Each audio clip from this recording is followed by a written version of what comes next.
Okay, hello, my name is James Williams Jr. This is going to be a three-part video.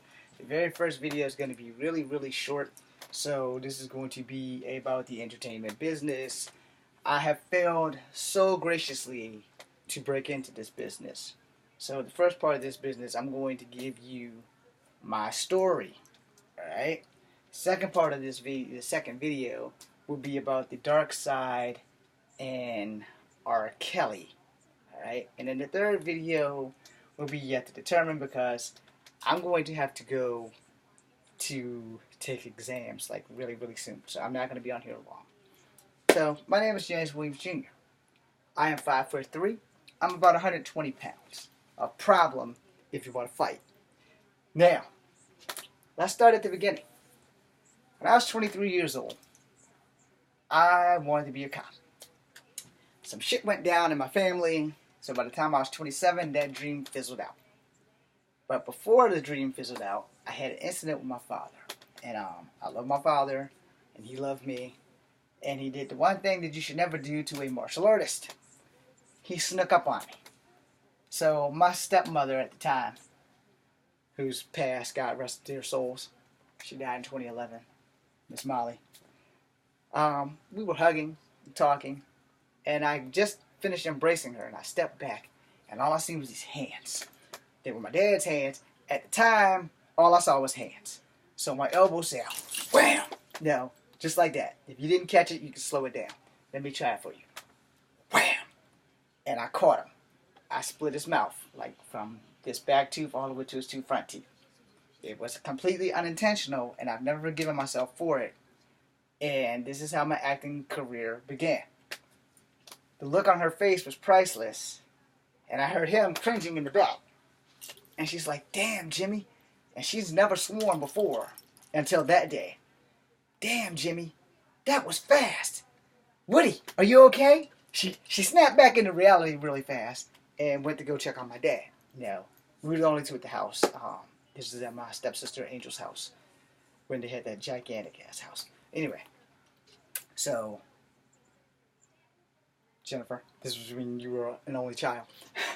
So I turned around. I couldn't believe that I did it, and I stopped practicing martial arts for almost 3 months after that. You know, not immediately, but every time I threw a punch or a kick, I would see myself elbowing my dad in the face. So it kind of made me not want to do it. But the same day, Miss Molly had talked to me, and she said, you know, that was pretty fast. You should look into getting in the movies. And her suggestion was a suggestion that I would live to regret for the rest of my life. No, it was a suggestion that put me on this journey that made me want to make movies so that I could teach Kung Fu for free. Alright? Henceforth, you have Kung Fu Havoc #2. And I mean, it was just a simple bam, you know, because I've always been pretty good with my stuff. I know my way around a fight. I've had to use this in a couple of them, you know. And, you know, the thing was, you know, you're only supposed to use martial arts when necessary. That was necessary because it was a reflex. You know, all I did was see hands, and they were right here, so all I seen was hands. I don't know what my dad was thinking sneaking up on me like that, but he did. And so, when he snuck up on me, it just happened, like lightning fast. I'm glad it was my elbow and not my foot, because I probably would have killed him. So, he damn near felt killed that night. For the whole weekend, he was in pain.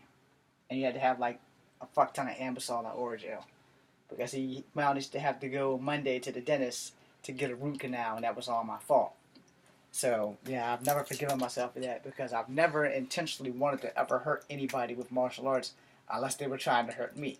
That was clearly an accident, and it was clearly both of our faults. It was my fault for not having reflex control, but it was his fault for sneaking up on me, which is something that he should have never done. You know, which is what I tell people all the time now. At 45, I still don't have reflex control. My body is homed in for fighting.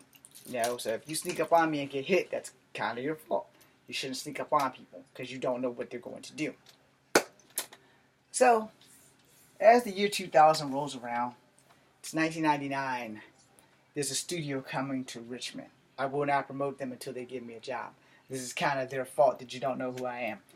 So anyway, but you all know who Scott Adkins is. But anyway. So, studio is coming. They got the guy who's in charge. They got Rick Young. They're doing all of these promotions on TV. So I get to see this stuff while I'm in Richmond, and I get to see this stuff in Charlottesville while we're still picking up Richmond channels, which we no longer do now. I don't think we had a Richmond channel in forever.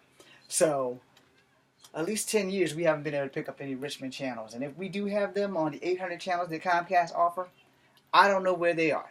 But anyway, I will... Yeah, I'm getting ready to leave. What do you want?